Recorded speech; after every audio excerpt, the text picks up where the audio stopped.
ماما مجھے نہیں پتا، جو آپ کو ٹھیک لگے۔ احمد کے گھر سے کال آئی تھی، اس کی ماما منگنی کا جوڑا دورے مکنون کو ساتھ لے جا کر اس کی پسند سے لینا چاہتی تھی، اور دورے شہوار نے اس کے لیے معذرت کر لی تھی۔ تب احمد کی ماما نے برا مانے بغیر کہا تھا کہ وہ ان کی بہو کا پسندیدہ کلر بتا دیں تو وہ اسی رنگ کا جوڑا لے لیں گی۔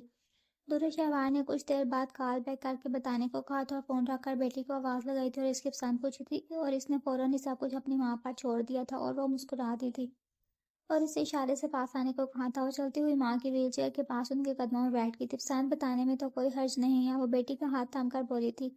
ماما جان، آپ کو میری پسند معلوم تو ہے، آپ خود سے بتا دیں میں کیا بولوں گا۔ وہ جھمپی جھمپی سے دورے شہوار کے دل میں اتری جا رہی تھی۔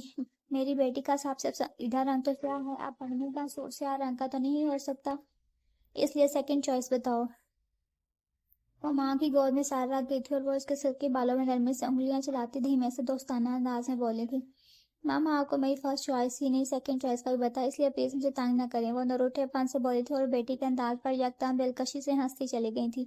میری جان، اگر تم منہ سے بول دو گی تو کچھ نہیں ہوگا، میں کون سا کسی کو کہہ دوں گی۔ وہ بیٹی کو چھیڑ رہی تھی۔ ماما جان پلیز، وہ شرما ہوا سے سست پڑتے منمنائی تھی۔ میں تمہاری ساس صاحبہ سے کہہ دیتی ہوں کہ میری بیٹی اپنی پسند کا نہیں، ان کے بیٹے کی پسند کا لباس پہننا چاہتی ہے۔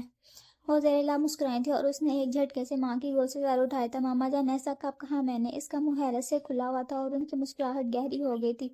جب تم نے اپنی پسند نہیں بتائی تو اس کا مطلب یہی ہوا کہ تم نے احمد کی پسند کا لباس زیب تن کرنا ہے۔ بیٹی کے حسین چہرے پر اڑتی ہوئیاں انہیں لطف دے گئی تھی۔ میں ایسا نہیں بول رہی ہوں، آپ اپنی طرف سے نال گئیں، ورنہ میں نے آپ سے بات نہیں کرنی۔ وہ ماں کی اشارت پر حیا سے سست پڑتی منمناتی ہوئی ان کے پاس سے اٹھ گئی تھی، اور ان کے روکنے پر بھی وہاں ٹہری نہ تھی، نکلتی چلی گئی، جبکہ انہوں نے بیٹی کی خوشیوں کی دعا کرتے ہوئے اس کی ساس کو فون کر کے آف وائٹ کلر کا کہہ دیا تھا۔ یہ ان کی بیٹی کا نہیں، خود ان کا پسندیدہ رنگ تھا، اور انہیں یاد تھا ان کی منگنی کا جوڑا آف وائٹ کلر کا تھا، اور اس کی ساس جو ان کی سگی خالہ بھی تھی، خود اپنی پسند سے لیا تھا۔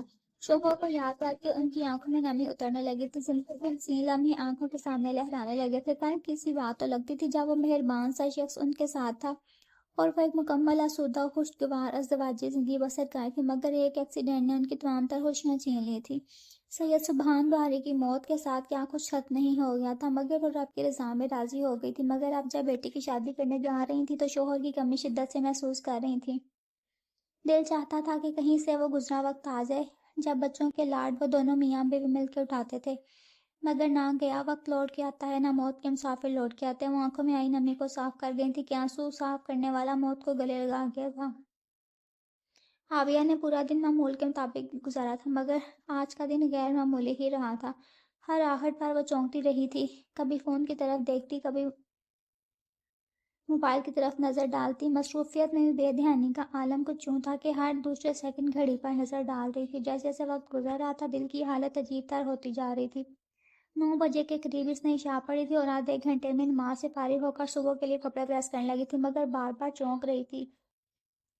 مگر اس دفعہ اس نے جان کر گھڑی کی طرف نہیں دیکھا تھا، مگر ہر لمحہ اس پر بے تحاشا بھاری تھا۔ گھڑی کی ٹک ٹک اور دھڑکنوں کا ساز دونوں مل کر الگ ہی دھن چھیڑ رہے تھے۔ وہ بے خیالی میں کسی خیال کی زد میں تھی کہ موبائل کے رنگ ٹون نے اسے چونکا دیا تھا۔ ہاتھ گرم استری پر جا پڑا تھا اور اسے یوں لگا جان نکل گئی ہو۔ سی کرتی ہوئی بیڈ کی طرف لپکی تھی، استری بند کرنا بھول گئی تھی۔ اس کی شرٹ جل گئی تھی، مگر اس کا دھیان اس کی طرف نہیں تھا۔ گھڑی رات کے پورے 10 بجا رہی تھی اور موبائل اسکرین پر سید ابان بہاری کا نام جگمگا رہا تھا۔ اس طرح بھینچے ہوئے تھے کہ ہاتھ سے درد کی لہر سی اٹھ رہی تھی اور دھڑکنوں میں تلاطم تھا۔ اس کی ہمت نہیں ہو رہی تھی کال ریسیو کرے۔ موبائل کی دھڑکن بج بج کر ساکت ہو چکی تھی اور اس سے ملال گھرنے لگا تھا۔ آنکھوں میں آنسو تھے اور دائیں ہاتھ سے بائیں ہاتھ کو پکڑے ساکت ہو جائے اسکرین کو دیکھ رہی تھی کہ موبائل کی اسکرین دوبارہ روشن ہو گئی تھی اور اب اس نے ڈرتے دل کے ساتھ کال یس کر دی تھی، مگر ہیلو بولنے کی ہمت نہیں تھی۔ دوسری جانب سے بھی نہ ہیلو کہا گیا تھا، نہ ہی تعارف کرایا گیا تھا۔ آپ اپنا تعارف ہوا کی بہار ہے کہ مصداق اس سے پکار گیا تھا عاویہ، اور اسے لگا تھا کہ سید ابان بہاری کے لب سے نکل کر اس کا نام معتبر ہو گیا۔ وہ آگے سے کچھ نہیں بولی تھی، لب بھینچے کھڑی تھی اور اس کے داہنے ہاتھ پر جہاں استری لگی تھی وہاں چھالا بنتا جا رہا تھا اور بائیں ہاتھ میں موبائل پکڑے ضبط کے لمحے سے گزر رہی تھی۔ سید ابان بہاری اس قدر اس کی فیلنگ سے انجان، اپنے جذبات اس کے گوشت گزار کرتا چلا گیا تھا۔ اس نے عاویہ دیر مکنون کے درمیان ہونے والی گفتگو کو سامنے رکھ کے اسے اپنی محبت کا یقین لایا تھا اور اسے بہت محبت اور خلوص کے ساتھ درخواست کی تھی کہ وہ اس پر بھروسہ کر کے تو دیکھے۔ وہ اسے بہت کچھ کہہ رہا تھا، اس کا ہر لفظ عابیہ کے دل میں اترتا جا رہا تھا، اس کے دل کا دیا روشن ہوتا جا رہا تھا اور آنکھوں سے آنسو گرنے لگے تھے۔ اس نے کہا ایسا تصور کیا تھا کہ ایسا دن بھی آگے کوئی اس سے بھی اظہار محبت کرے گا، چاہت کے ساتھ بہت مان سے اسے اپنی زندگی میں شامل کرنا چاہے گا، جیسے ہواؤں میں اڑ رہی تھی، مگر حقیقت اس پر کچھ یوں یہاں تھی کہ اس کے پاؤں زمین پر کہ وہ خود کو کمپوز کرتی، دھڑکنوں کو سنبھالتی، وہ سب کچھ کہہ گئی تھی جو اس کے دل میں تھا، جو کچھ ادھورے مجنون سے بھی کہہ گئی تھی۔ اور سیدہ بان بہاری نے اس کے ساتھ ہر چاہت کو سنا تھا اور نرمی سے اسے اپنی محبت کا یقین دلایا تھا، اسے سمجھانے کی کوشش کی تھی وہ اسے بہت پیار کرتا ہے، اس کے لیے کام صورتی، بات صورتی، خوبصورتی کچھ معنی نہیں رکھتی، اس کے لہجے میں اس کے جذبات پوری سچائی کے ساتھ کچھ یوں روشن تھے کہ عابیہ کو اس کے لفظ لفظ پر ایمان ہونے لگا تھا۔ مجھے نہیں پتا عابیہ کہ مجھے تم سے ہی کیوں محبت ہوئی، کہ محبت کبھی شکل دیکھ کر نہیں ہوتی، محبت تو بس ہو جاتی ہے، جو جذبات میں تمہارے لیے محسوس کر رہا ہوں وہ کبھی کسی کے لیے محسوس نہیں کیا، اور میں اپنے من کی سچائی کے ساتھ تمہیں اپنی زندگی میں شامل کرنا چاہتا ہوں۔ اگرچہ یہ صورت دیکھ کر محبت ہوتی نہ عابیہ، تو میری نظروں سے بہت سے خوبصورت چہرے ہو کر گزرے، کبھی کچھ محسوس نہیں ہوا، تمہیں دیکھا تو دل کی آنکھ نے تمہیں پسند کر لیا، اور دل کی آنکھ کو جو چہرے بھا جائیں ابھی تو بس بھا جاتے ہیں، پھر کوئی چہرہ دل میں نظر میں نہیں سماتا، دل کی آنکھ کو تم بھاگ گئے اور دل تمہیں محسوس کرنے لگا ہے، میرے دل میں تمہیں دیکھ کر محبت کا دیا جل اٹھا، کیا تم چاہتی ہو کہ میری محبت کا میرا دل دیا بجھ جائے؟ وہ محبت سے، شدت جذبات سے کہتا یکدم اسے سوال کر گیا تھا، ایسا سوال جس کا جواب اس کے پاس نہ میں تھا، کہ وہ تو خود محبت کے اسیروں میں شامل ہو گئی تھی، اس کے تو دل کی دعا تھی کہ اس کا دل دیا کبھی نہ بجھے، اور دل جب سیدہ بان بہاری کے نام کی مالا جپ رہا تھا، دل دیا میں جب سیدہ بان بہاری کا عکس روشن تھا، تو وہ خود کو توہمات سے، شک سے، شک و شبہات سے نکال کر باہر لانا چاہتی تھی۔ سیدہ بان بہاری جو اپنے دل کا حال کہہ چکا تھا، رابعہ کے دل کا حوال جاننے کو اس کی سماعتیں بے قرار تھی۔ میں سچ میں آپ کی قابل نہیں ہوں، آپ کا میرا کوئی جوڑ نہیں، آپ سمجھ کیوں نہیں رہے؟ جانے کسی قرار کے منتظر تھی کہ اس کے واضح قرار کے بعد، اس کی شدتیں عیاں ہو جانے کے بعد بھی قرار کی منزل طے نہیں کر پائی تھی، اس کے شبہات ہوئے علام حدود حد ہونے کا نام نہیں لے رہا تھا، سمجھنے کی ضرورت تمہیں ہے بیا، وہ آپ سے تم کا سفر از حد طے کر گیا تھا، اور موبائل عابیہ کے ہاتھ سے گرتے گرتے بال بال بچا۔ تم کس قابل ہو ملنا فرصت سے تو اچھے سے سمجھاؤں گا، ابھی بس اتنا سمجھ لو تم سے محبت ہے، اور میری نگاہ سے تم خود کو دیکھو گی تو دنیا کی سب سے حسین لڑکی ہو، نہ تم سے کوئی اچھا ہے نہ ہی تم سا کوئی ہے، تم ہو بیا، اور مجھے صرف تم چاہیے، مجھے خوبصورتی بات صورت سے کچھ نہیں لینا دینا، کہ میری خوبصورتی تو تم ہو، میری محبت، میری کل کائنات، بس میری محبت کو سمجھو، میری کائنات کو اپنی محبت سے سمجھا دو، میری محبت کے نصیب میں وصال لکھ کر میرے دل کا دیا بجھنے سے بجا لو بیا، جو کسر رہ گئی تھی، جو لفظ محبت کی نوکے زبان پر ٹھہر گئے تھے، سیدہ بان بہاری کی لبوں سے وہ محبت کے ترانے بھی آزاد ہو گئے تھے، عابیہ کو یکدم اپنی کام صورتی بھول گئی تھی، تمام شکوک و شبہات یکدم اپنی موت آپ مار گئے تھے، کیا تمام عمر مجھے یوں ہی چاہتے رہیں گے؟ سیدہ بان بہاری کے لب خاموش ہوئے تھے اور عابیہ کے دل کی صدا زبان بن گئی تھی، ٹوٹا کفر خدا خدا کر کے شوخی سے کلمہ شکر ادا کیا تھا، آزما لو بیا، میری چاہتیں صرف تمہارے لیے، تم مجھے ہمیشہ محبتوں میں سچا اور کھرا ہی کھاؤ گی، اس کے فقط ایک دنیا نے سیدہ بان بہاری کو جتلایا تھا کہ اس کی محبت قبول کر لی گئی تھا، اب وہ شریر ہوا تھا، عابیہ نے لب کا کونا دانتوں تلے داب دیا تھا، اور وہ جانتا تھا کہ عابیہ کچھ نہیں بولے گی، اس لیے کچھ اور شدت سے اسے اپنے جذبوں کی صداقت کا یقین بخشا، اور وہ یکدم مطمئن سی بے ساختہ ہی ہنستی تھی، اس کی نام سی ہنسی سیدہ بان بہاری کے لیے زندگی کی نوید تھی، اور اس کا شکریہ ادا کرتا اس کی ہنسی کی تعریف کر گیا تھا، وہ یکدم چھن کر سرخ پڑ گئی تھی، سیدہ بان بہاری آگے بہت کچھ شہر تھا، یہاں تک کہ کل ہی اپنی ماما کو رشتہ لے کر بھیجنے کا گیا تھا، اتنی جلدی پر عابیہ گھبرا گئی تھی، مگر سیدہ بان بہاری ڈٹ گیا تھا کہ وہ عابیہ کو جلد از جلد اپنی زندگی میں شامل کرنا چاہتا تھا، وہ آگے سے کچھ نہیں کہہ پائی تھی اور سب کچھ اپنی قسمت پر چھوڑنے کا فیصلہ کر گئی تھی، اس کا دل سیدہ بان بہاری پر اعتبار کرنے کا کہہ رہا تھا، اور وہ باخوشی اپنی مجبوری اپنا گئی تھی، دل کسی پر اعتبار پہ اکسانے لگا تھا، محبت کا روشن جگمگاتا ہوا دیا جل اٹھا تھا، کیا ہوا یوں کیوں بیٹھی ہو؟ اس کی طبیعت جیسے سنبھلی تھی ویسے آفس آنے پر مجبور کر گیا تھا، اور کل سے پھر آفس آنے لگی تھی، وہ کچھ دیر پہلے اس کے روم میں گیا تھا، واپس آئے تو وہ بالکل چپ بیٹھی، جبکہ کچھ دیر قبل وہ چہار سے خوشگوار موڈ میں تھی، اس نے ابر سوردی کی آواز پر سر اٹھایا اور حیران ہو گیا، الیفیا کی آنکھوں میں آنسو تھے، ایلفی رو کیوں رہی ہو؟ مضطرب ہو کر پوچھ رہا تھا، اس نے کارڈ کی اس طرف بڑھا دیا، کارڈ کیا تھا؟ ایک خشر جو اس کے ذہن اور دل میں برق رفتاری سے دوڑ گیا تھا، وہ بے حد حیرانگی کے عالم میں اپنے ہاتھ میں موجود کارڈ دیکھ رہا تھا کہ کچھ دیر قبل سیدہ بان بہاری کا پیون دے کر گیا تھا، اور وہ کارڈ کو دے کر بیچ بھی نہیں تو رہ گیا تھا کہ اس کو وہم و گمان میں بھی تھا، جو لڑکی اس کو اچھی لگنے لگی تھی، جس کو وہ سوچنے لگا تھا، جس کے لیے اس کے دل میں نرم گوشت بن گیا تھا، شادی کے نام پر جس لڑکی کا چہرہ آنکھوں کے سامنے آ لگا تھا، اتنی خاموشی کسی اور کی ہونے جا رہی تھی، اور ثبوت کے طور پر اس کی منگنی کا کارڈ اس کے ہاتھ میں موجود تھا، دل کی دنیا زیر و زبر ہو کر رہ گئی، وہ سمجھ ہی نہیں پا رہا تھا کہ دور مکنون بہاری کی منگنی کا کارڈ دیکھ کر کس طرح ریئیکٹ کرے. اسے چھپال میں تھا کہ اس کے کانوں میں لیفیا کی آواز گونجتی. ابر یہ کیا ہونے جا رہا ہے؟ ابر میں اس کا لہجہ نم اور جملے بے ربط تھے. تم ایونٹ ڈیٹ یاد رکھنا الیفیا، ہم دونوں ساتھ جائیں گے کیونکہ سید ابان بھائی نے اگر پروفیشنل لیول سے ہٹ کر ہمیں اپنے گھریلو فنکشن میں انوائٹ کیا تو ہم ضرور جائیں گے. اسی بہانے تم سید ابان بھائی کی فیملی سے مل لو گی. وہ اس کو کمپوز کرتے ہوئے کچھ شو معمول کی طرح بات میں لگا تھا جیسے کچھ ہوا ہی نہ ہو. یا اس وقت اس کا دل آندھیوں کی ذات پہ تھا اور دل دیا کی لو یوں ہی تھرتھرا جیسے بجھنے کو مچل اٹھی ہو. الیفیا نے حیرانگی سے اس کی جانب دیکھا تھا. بس اور وردی کم از کم الیفیا سے اپنی اندرونی کیفیت نہیں چھپا سکتا تھا. اس کے چہرے پر نظر پڑتے ہی اس کے لفظوں کا کھوکھلا پن صاف محسوس کرتی اس کے سامنے آ رہی تھی. اب اس میں نام لہجے میں اسے رکاتے اس کے کندھے پر ہاتھ رکھنا چاہا مگر وہ اس کا ہاتھ تھام لیا تھا. جو چیز قسمت میں نہ ہو اس کے جیون سے چلے جانے پر ملال میں گھرنا بے وقوفی ہوتی ہے. لیفیا، وہ اس کے ہاتھ پر دباؤ ڈالتے دھیمے سے کہتا مسکراتا جا کے لیفیا کے آنسو گرنے لگے تھے. میں جانتی ہوں تم دور مکنون کو چاہنے لگے تھے. وہ سون سون کرتے ہوئے بولنے لگی تھی. ہر چاہت کے نصیب میں وصل نہیں ہوتا. وہ لیفیا کو بولنے کا موقع دیے بغیر بول تھا. تم میرے سامنے تو پریٹینڈ نہ کرو ابر. میں تمہارے بن کہیں بھی سمجھ جاتی ہوں کہ تم اس وقت کس تکلیف میں ہو. وہ اپنا ہاتھ چھڑاتی روتے ہوئے بولی. جب ساتھ سمجھتی تو پوچھتی کیوں ہے؟ لیفیا وہ ضبط کھو کر چیخا تھا اور دائیں ہاتھ میں پکڑا کر دور اچھال گیا تھا. اس کے ضبط کے پیمانے چھلک جانے کو بےتاب تھے. یہ سب تمہاری وجہ سے. وہ کتنا کہا تھا میں دور مکنون اچھی لگنے لگی تو پھپھو کو پرپوزل لے کر بھیج دو لیکن نہیں. تم پر تو دھواں عشق لڑا کر شادی کرنے کا بھوت سوار تھا. دیکھ لیا وقت گوانے کا انجام. وہ لڑکی جسے تم چاہتے جسے تم اپنی زندگی میں شامل کرنا چاہتے ہو کسی اور کے نام کی انگوٹھی پہنے جا رہی ہے اور میں تمہارے لیے کچھ نہیں کر سکتی ابر. وہ چہرہ دونوں ہاتھوں میں چھپا کے رونے لگی تھی. انسان کو وہی ملتا ہے جس کے مقدر میں ہوتا ہے اور شاید نہیں یقینا دور مکنون میرے وقت کا چاند نہیں ہے. اس لیے وہ کسی اور سے ایک بندھن میں بننے جا رہی ہے اور جو قسمت میں نہ ہو جو چیز اللہ ہمارے لیے مناسب نہ سمجھتے ہمیں نہ دینا چاہے تو ہمیں واویلا نہیں کرنا چاہیے کہ واویلے سے ہمیں ہماری پسندیدہ چیز نہیں ملتی بلکہ رب کی رضا بھی ہم سے دور ہو جاتی ہے.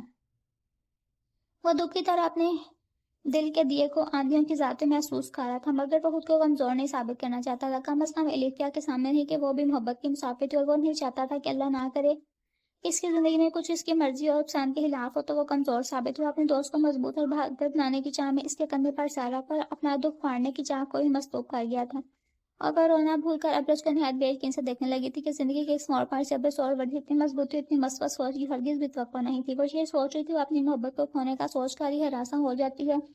اس کی نیندیں اڑ جاتی ہیں جب وہ محبت کو اپنی کھو جانے کے بعد کتنا مطمئن کتنا طاقتور بنا کھڑا تھا مگر وہ یہ نہیں جانتی کہ یہ طاقت کا مظاہرہ اس کو بہادر بنانے کے لیے تھا ورنہ وہ اندر اندر گھل رہا تھا.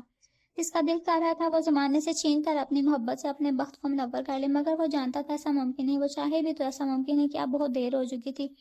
اس کی محبت اس کے حصار سے دور جا چکی تھی اور قسمت سے دور چلے جانے والوں کو پانا اتنا آسان کہاں ہوتا ہے. وہ الیفیا کو حیران چھوڑ کر آفس سے ہی نسور وردی انٹرپرائزر کی بلڈنگ سے ہی نکل آیا تھا اور ہاتھوں کی مٹھیاں سیدھنا اسٹیئرنگ پر مارتا لب بھینچے بیٹھتا. کار کیوں ہو رہا ہے میرے ساتھ ایسا؟ پہلی دفعہ کوئی لڑکی اتنی اچھی لگی تھی. میں اسے اپنی زندگی میں شامل کرنا چاہتا تھا اور وہ میری کوشش سے قبل ہی میری زندگی سے جا رہی ہے اور جب وہ جا رہی ہے تو اس کی محبت کیوں دل میں سوا ہوتی محسوس کر رہا ہوں. جب سے اسے زندگی میں آنا ہی نہیں جب وہ قسمت کی لکیروں میں نہیں تو کیوں اس سے محبت ہے کیوں اس سے اب محبت محسوس ہو رہی ہے.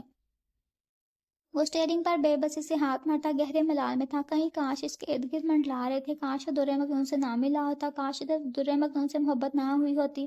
کاش وہ وقت گنوانے کی بجائے اپنے دل کا حال دور مکنون سے کہہ دیتا. کاش اپنی ماما کو اس کا پرپوزل لے کر بھیج دیتا. اس کے ذہن میں کاش کی دوڑ لگی تھی اور اس نے ڈوبتے دل سوچوں کی اماج کا بنے دماغ کے ساتھ گاڑی سٹارٹ کر دی تھی. جب سوچوں کی یہ ادگار بڑھنے لگی تھی پچھتاوے سے مزید تڑپانے لگے تھے تو اس نے گھبرا کر اسٹیریو آن کر دیا تھا.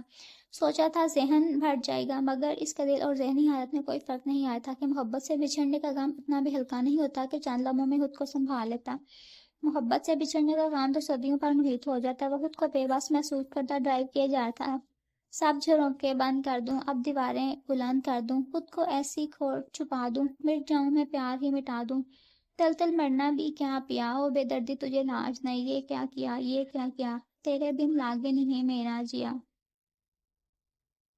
Thank you عابیہ. ہمیشہ عابیہ سے پہلے یونی آتی تھی اور آج پہلے سے موجود نہیں تھی اور اس پر مثال یہ کہ دور مکنون کے پہنچنے کے 15 منٹ بعد یونیورسٹی آئی تھی اور وہ سلام دعا کے بغیر لیٹ آنے کی وجہ پوچھنے لگی تھی جبکہ عابیہ نے بھی کہا تھا کہ پہلے وہ اپنا لیکچر اٹینڈ کر لیتے ہیں جسے سٹارٹ ہوئے 10 منٹ گزر چکے تھے لیکن دور مکنون نے صاف کہہ دیا تھا کہ وہ آج کا لیکچر لینے کے موڈ میں نہیں لہٰذا وہ صرف یہ تھا کہ تاخیر کی وجہ کیا ہے.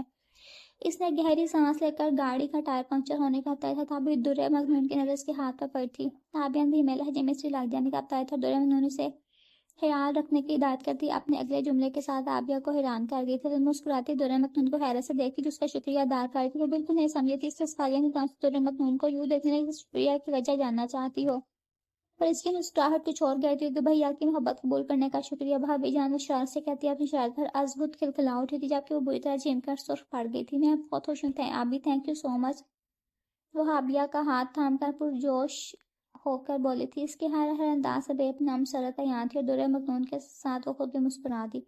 ویسے مجھے اندازہ نہیں تھا کہ تمہاری اپنے بھیا کے ساتھ اتنی اچھی انڈرسٹینڈنگ ہے۔ وہ دونوں کلاس بنک کیے لان کی سبز گھاس پر بیٹھی تھی، ہلکی ہلکی نم ہوا ان دونوں کو بہت ہی بھلی معلوم ہوتی۔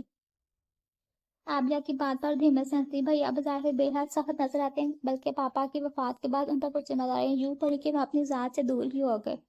وہ تم سے سچ میں محبت کرتے ہیں۔ میں تم سے کوئی وعدہ نہیں کرنا چاہتی، بس ایک درخواست کروں کہ ذمہ داریوں میں پھنس کر وہ جن احساسات کو فراموش کر بیٹھے ہیں، تم انہیں پھر سے محسوس کرنا سکھا دینا۔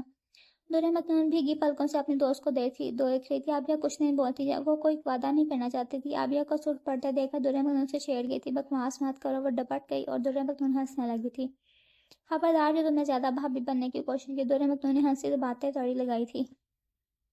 تم پاگل ہو گئی ہو مخنون، فضول بکواس بند کر دو بس۔ دریا مخنون کی چھیڑ چھاڑ سے بے حد بھری لگ رہی تھی، بلکہ سید بان بھاری کے خیال سے ہی جو دھڑکنوں میں تلاطم برپا ہوا جا رہا تھا، اس کے باعث وہ دوست کو ٹوک گئی تھی۔ مگر وہ کہاں باز آنے والوں میں سے تھی۔ آبیہ کو مستقل تنگ کیے جاتی۔ بھیا آج ماما سے بات کرنے والے ہیں، پھر کل ہم تمہارے گھر آ جائیں گے، تم اپنی ماما کو بتا دیں۔ وہ آبیہ کا شرمانا انجوائے کرتے بولتی، وہ گھبرا گئی تھی۔ مخنون اتنی جلدی کیا تمہیں پتہ مجھے ابھی شادی نہیں کری، تم سمجھاؤ اپنے بھائی کو وہ اتنی بھی عجلت کا مظاہرہ نہ کریں۔ آبیہ کے چہرے پر ہوائیاں اڑ رہی تھیں، جسے دیکھ کر دریا مخنون ہنسنے لگی تھی۔ مخنون بھی سیریس ہو کے آبیہ چڑھ کر کندھے پر فائل مار گئی تھی۔ بھیا کو ہی نہیں، مجھے اور ماما کو بھی بھیا کی شادی کی جلدی ہی نہیں، بہت جلدی ہے۔ وہ آبیہ کی آنکھوں میں شوخی سے دیکھ کر مسکرائی تھی۔ بکواس مت کرو، میں ابھی شادی نہیں کرنا چاہتی، وہ منہ بنا کر بولتی، اور لامحالہ دریا مخنون کو سیریس ہونا پڑا تھا۔ اور اس کے سیریس ہوتے ہی آبیہ سے ریکویسٹ کرنے لگی تھی کہ وہ اپنے بھیا کو سمجھائے کہ وہ بھی رشتہ لے کر نہ آئے۔ 2 دن بعد اسلام آباد کی کزن میں شادی میں جانے والے، تو اس کی واپسی کے بعد یہ معاملہ اٹھایا جائے۔ دریا مخنون نے دوست کا پیغام سید بان بھاری تک منوان پہنچا دیا تھا۔ وہ بہن سے تو کچھ نہیں بولا، مگر دریا مخنون کے روم میں جاتے ہی وہ آبیہ کو کار میں لا گیا تھا۔